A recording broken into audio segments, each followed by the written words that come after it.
दोस्तों, कई बार हमारा मन इतना ज्यादा दुखी और चिंता में रहता कि हम समस्या का समाधान ढूंढने के बजाय सिर्फ चिंता में ही लगे रहते हैं।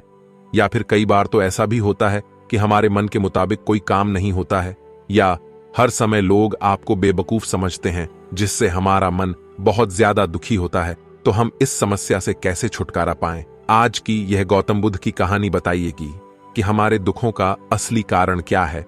तो बिना देरी किए चलिए कहानी को शुरू करते हैं। एक बार गौतम बुद्ध अपने शिष्यों के साथ गुजर रहे थे।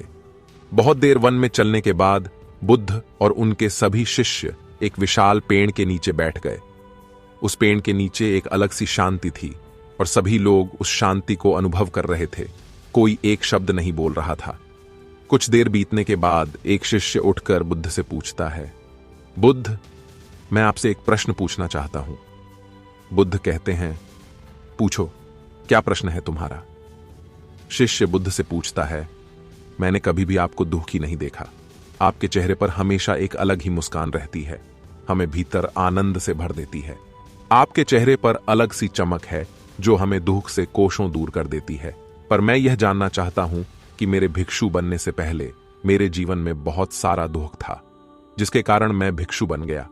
पर मैं अब तक नहीं जान पाया हूं कि दुख है क्या। क्या आप मुझे बता सकते हैं कि वास्तव में दुख क्या है?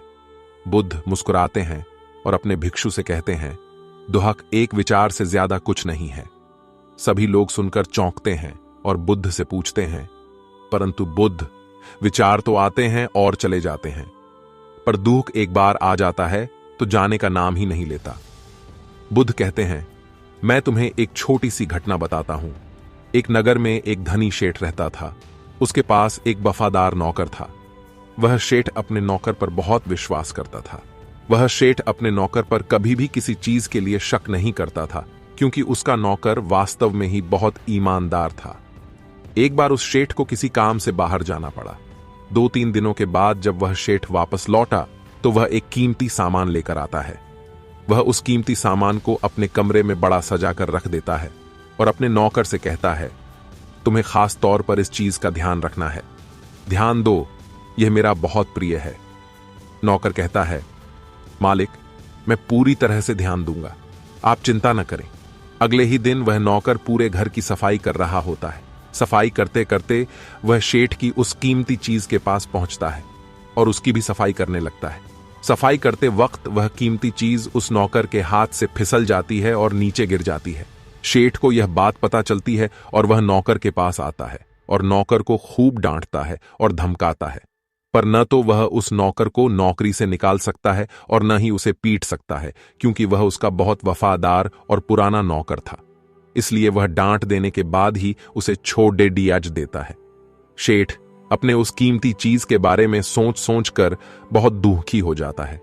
रात होती है और शेठ अपने कमरे में लेट जाता है। शेठ को नींद नहीं आ रही होती। वह बहुत बेचैन होता है। बेचैनी के कारण शेठ अपने कमरे से बाहर निकलता है और देखता है कि उसका नौकर निश्चिंत के साथ खराटे ले लेकर सो रहा है। वह यह देखकर और क्रोधित हो जाता है।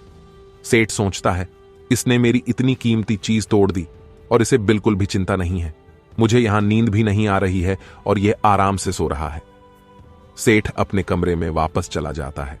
अगले दिन सुबह सेठ सोचता है, मैं इस समस्या से कैसे निकलूं? फिर सेठ को एक तरकीब समझ आती है। वह अपने नौकर के पास जाता है और अपने नौकर से कहता है, मुझे बहुत दुख हो रहा है, यह बताते हुए कि वह जो कीमती चीज कल तुमने तोड़ी थी वह मैं तुम्हारे लिए लाया था। मैं चाहता था कि मैं उसे तुम्हें उपहार में दूं, पर अब क्या कर सकते हैं, अब तो वह टूट गई है। सेठ की बात सुनकर नौकर को धक्का लगता है। नौकर सोचता है, अरे यह तो बहुत बड़ी गलती हो गई। वे इतनी कीमती और महंगी चीजें मेरे लिए थीं और वे मुझसे ही टूट गईं। फिर क्या हुआ? उस नौकर के मन में बेचैनी पैदा हो जाती है, दुख पैदा हो जाता है। रात होती है और सेठ आराम से सो रहा है और वहां नौकर बेचैन रहता है। उसे नींद नहीं आती है। क्यों? क्योंकि अब उस नौकर ने उस शेठ की वह कीमती चीज को अपने आप से जोड़ लिया है, इसलिए वह दुखी हो रहा है।